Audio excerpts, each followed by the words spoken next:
প্রিয় দর্শক, কে এই ইয়াজুজ মাজুজ, আর কেন ঈসা আলাইহিসসালাম এদের ভয়ে পাহাড়ে গিয়ে লুকিয়ে থাকবেন? এরা কি মানুষ নাকি ভয়ানক শয়তান? আর কেন এদেরকে বাদশাহ জুলকারনাইন প্রাচীর দিয়ে আটকে রেখেছে? আর তারা বর্তমানে কোথায় আছে? এছাড়াও কবে আসবে তারা এই দুনিয়ায়? আর মহান আল্লাহ রাব্বুল আলামিন কেন এই ভয়ানক ইয়াজুজ মাজুজের বিষয়ে সতর্ক করেছেন? আর পরিশেষে তাদের ধ্বংস হবে কিভাবে? এই সমস্ত কিছুই জানবো আজকের ভিডিওতে। প্রিয় দর্শক, পৃথিবীর বুকে এমন একটি বিশাল ও মজবুত প্রাচীর আছে যা কিনা দিনের পর দিন ভেঙে ফেলা হচ্ছে, কিন্তু রাতের আধারে সেটি আবারও অলৌকিকভাবে মেরামত হয়ে যায়। আর এর পেছনে লুকিয়ে আছে এক ভয়ঙ্কর জাতি, যারা কিয়ামতের আগে পৃথিবীকে ধ্বংসের মুখে নিয়ে আসবে। কি ভাবছেন, এটি কোনো কল্পকাহিনী? না বন্ধুরা, এটি কোনো কল্পকাহিনী নয়, এটি আমাদের পবিত্র কুরআনে বর্ণিত এক বাস্তব সত্য ঘটনা। চলুন তাহলে শুরু করি আজকের ভিডিও। কে ছিলেন সেই বাদশাহ জুলকারনাইন যিনি পৃথিবীর 3 প্রান্তে ভ্রমণ করেছিলেন? কারা এই ভয়ঙ্কর ইয়াজুজ এবং মাজুজ, যাদের সম্পর্কে আমাদের পবিত্র কুরআনে বিস্তারিত বলা আছে? কিভাবে এবং কেন তৈরি হয়েছিল এই বিশাল প্রাচীর যা আজও টিকে আছে? বন্ধুরা, পবিত্র কোরআনে সূরা কাহাফে আল্লাহ তাআলা জুলকারনাইন নামক একজন মহান বাদশার কথা উল্লেখ করেছেন। তিনি ছিলেন একজন পরাক্রমশালী এবং ন্যায়পরায়ণ শাসক, যাকে আল্লাহ পূর্ব থেকে পশ্চিম পর্যন্ত সাম্রাজ্য পরিচালনার ক্ষমতা দিয়েছিলেন। অনেকে মনে করেন তিনি গ্রিক বীর আলেকজান্ডার দ্য গ্রেট, আবার কারো মতে তিনি পার্শ্ব সম্রাট সাইরাস দ্য গ্রেট। তবে সবচেয়ে বিশুদ্ধ মত হল তিনি ছিলেন একজন মুমিন এবং আল্লাহ ভীরু শাসক, যিনি আল্লাহর নির্দেশে পৃথিবীতে ন্যায় বিচার প্রতিষ্ঠা করতেন। তিনি কোনো রাজা নন, বরং আল্লাহর একজন প্রিয় বান্দা হিসেবেই পৃথিবী শাসন করেছেন। কোরআন অনুযায়ী জুলকারনাইন পৃথিবীর 3 প্রান্তে ভ্রমণ করেছিলেন। প্রথমে তিনি পশ্চিম দিকে গেলেন, যেখানে সূর্যকে তিনি একটি কর্দমাক্ত জলাশয়ে অস্ত যেতে দেখলেন। এরপর তিনি পূর্ব দিকে গেলেন, যেখানে তিনি এমন এক জাতির উপর সূর্য উদিত হইতে দেখলেন যাদের জন্য আল্লাহ কোনো আড়াল তৈরি করেননি। সবশেষে তিনি পৃথিবীর 2 পাহাড়ের মাঝে এক স্থানে পৌঁছালেন। সেখানেই তিনি ইয়াজুজ এবং মাজুজ নামক এক ভয়ঙ্কর জাতির সন্ধান পেলেন। এই ইয়াজুজ এবং মাজুজ ছিল মানব জাতিরই একটি অংশ, কিন্তু তাদের স্বভাব ছিল হিংস্র এবং বর্বর। তাদের একমাত্র উদ্দেশ্য ছিল পৃথিবীর বুকে বিশৃঙ্খলা সৃষ্টি করা। তারা পার্শ্ববর্তী শান্তিপূর্ণ জাতিগুলোর উপর আক্রমণ করত, তাদের ধন সম্পদ লুট করত, ফসল নষ্ট করত এবং নারী ও শিশুদের দাস বানিয়ে নিয়ে যেত। তাদের অত্যাচারে অতিষ্ঠ হয়ে সেই অঞ্চলের লোকেরা জুলকারনাইনকে নিজেদের সম্পদ দিতে চেয়েছিল, যেন তিনি তাদের এই ভয়ঙ্কর জাতি থেকে রক্ষা করেন। কিন্তু জুলকারনাইন অত্যন্ত বিনয়ের সাথে তাদের প্রস্তাব প্রত্যাখ্যান করলেন। তিনি বললেন, আমার প্রতিপালক আমাকে যে ক্ষমতা ও সম্পদ দিয়েছেন তা তোমাদের দেওয়া সবকিছুর চেয়ে উত্তম। তবে তোমরা আমাকে শারীরিক শক্তি দিয়ে সাহায্য করো, আমি তোমাদের এবং তাদের মাঝে এক শক্তিশালী প্রাচীর গড়ে দেব। এরপর জুলকারনাইনের নির্দেশে শুরু হলো এক ঐতিহাসিক এবং অসাধারণ কাজ। তিনি 2টি বিশাল পাহাড়ের মাঝখানে প্রাচীর নির্মাণের কাজ শুরু করলেন।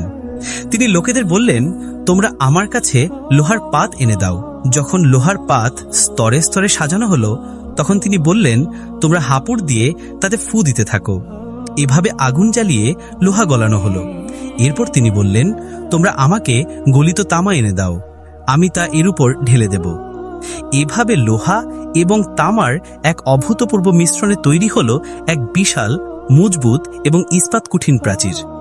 এই প্রাচীর ছিল এতটাই শক্ত যে ইয়াজুজ এবং মাজুজ তাদের সব শক্তি দিয়েও তা ভেদ করতে পারত না। কিন্তু এই ভয়ঙ্কর জাতি হাল ছাড়েনি। তারা প্রতিদিনই প্রাচীর ভাঙার চেষ্টা করত। তারা সারা দিন করে পাথর এবং হাতুড়ি দিয়ে প্রাচীরটি ভাঙত। দিনের শেষে যখন তারা ক্লান্ত হয়ে যেত, তখন তাদের একজন নেতা বলতো, আজকের মতো থাক, কালকে এসে আমরা বাকিটা শেষ করে ফেলব। কিন্তু এই ঘটনার পেছনে লুকিয়ে আছে এক গভীর রহস্য। তারা কখনো ইনশাআল্লাহ বা আল্লাহর ইচ্ছা এই শব্দটি উচ্চারণ করত না। আর আল্লাহর কুদরতে প্রতি রাতে প্রাচীরটি আবার পূর্বাবস্থায় ফিরে আসত।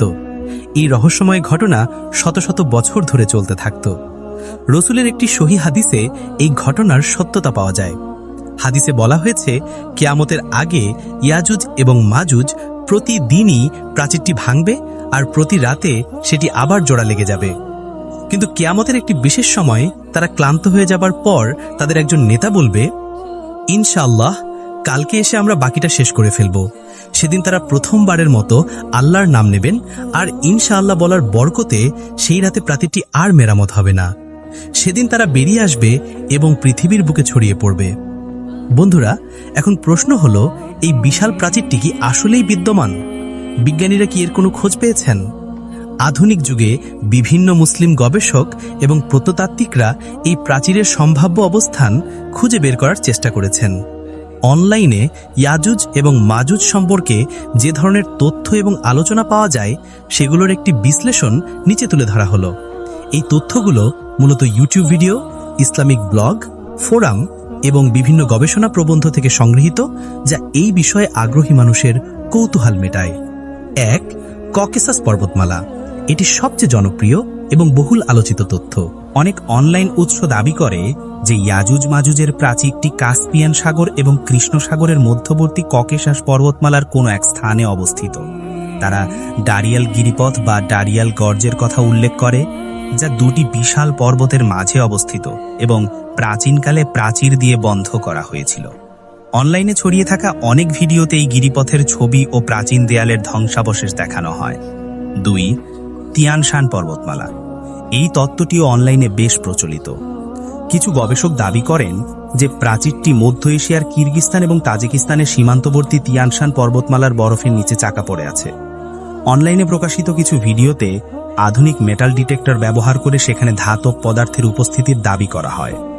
এই তত্ত্বকে সমর্থন করতে কোরআনে বর্ণিত গলিত লোহা ও তামার প্রাচীরের কথা উল্লেখ করা হয়। 3. চীনের মহাপ্রাচীর। যদিও বেশিরভাগ স্কলার এ তত্ত্বকে সমর্থন করেন না, তবু অনলাইনে কিছু জায়গায় চীনের মহাপ্রাচীরকে ইয়াজুজ এবং মাজুজের প্রাচীর হিসেবে উল্লেখ করা হয়। তবে দুর্বল দিক হল চীনের প্রাচীরটি পাথর ও ইট দিয়ে তৈরি, যা কোরআনের বিবরণের সঙ্গে মেলে না। যদিও এই সকল আবিষ্কার এখনো বিতর্কের ঊর্ধ্বে নয়, তবে এটি আমাদের এই বিশ্বাসকে আরও দৃঢ় করে যে কোরআনের প্রতিটি কথা সত্য। বন্ধুরা, অনলাইনে আরেকটি বহুল আলোচিত তত্ত্ব হল ইয়াজুজ এবং মাজুজ কোনো শারীরিক জাতি নয়, বরং তারা একটি প্রতীকী সত্তা।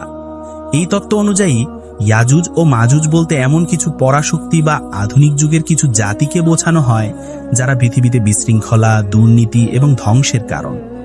এই তত্ত্ব অনুযায়ী জুলকারনাইনের প্রাচীর কোনো বাস্তব প্রাচীর নয়, বরং একটি প্রতীকী বা আধ্যাত্মিক বাধা, যা এই বিশৃঙ্খলাকে আটকে রেখেছে।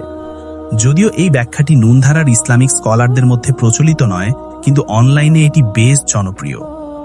বন্ধুরা, অনলাইনে ইয়াজুজ এবং মাজুজ সম্পর্কে অসংখ্য তথ্য এবং বিতর্ক পাওয়া যায়।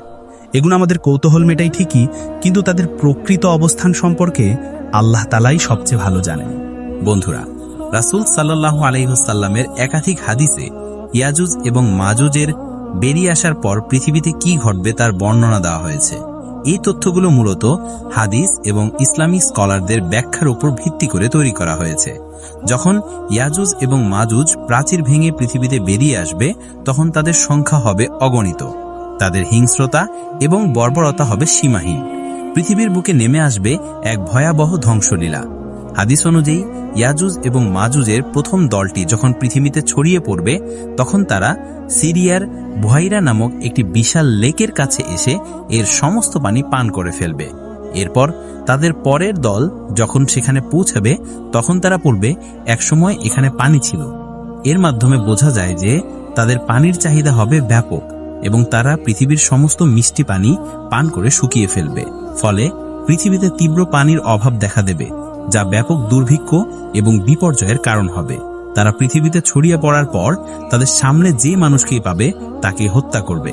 রাসূল সাল্লাল্লাহু আলাইহি ওয়াসাল্লাম একটি হাদিসে বলেছেন, তারা বলবে যে তারা পৃথিবীর সমস্ত মানুষ হত্যা করে ফেলেছে। এরপর তারা আকাশের দিকে তীর ছুঁড়ে মারবে এবং বলবে যে আকাশের অধিবাসীদেরও আমরা হত্যা করেছি। যদিও তাদের এই কথাটি হবে অহংকারপূর্ণ, কিন্তু তাদের ধ্বংসের ইচ্ছা হবে চরম। তাদের এই ধ্বংসযজ্ঞ থেকে কেবল মুমিনরা ছাড়া আর কেউ রক্ষা পাবে না। ইয়াজুজ এবং মাজুজের কারণে পৃথিবীতে এমন বিশৃঙ্খলা সৃষ্টি হবে যে মানুষ তাদের ভয়ে পাহাড়ের চূড়ায় এবং দুর্গম স্থানে আশ্রয় নেবে। কোনো মানুষই তাদের সামনে টিকে থাকতে পারবে না। তাদের সংখ্যা এতটাই বেশি হবে যে যেখানেই তারা যাবে সেখানেই পঙ্গপালের মতো ছড়িয়ে পড়বে এবং সবকিছু ধ্বংস করে দেবে। এই চরম দুর্দিনে আল্লাহ তাআলা তার মুমিন বান্দাদের রক্ষা করবেন। হাদিসে বর্ণিত আছে, সেই সময় মুমিনরা কোনো খাবার পাবে না, তখন আল্লাহ তাআলা তাদের জন্য বিশেষ খাবার পাঠাবেন।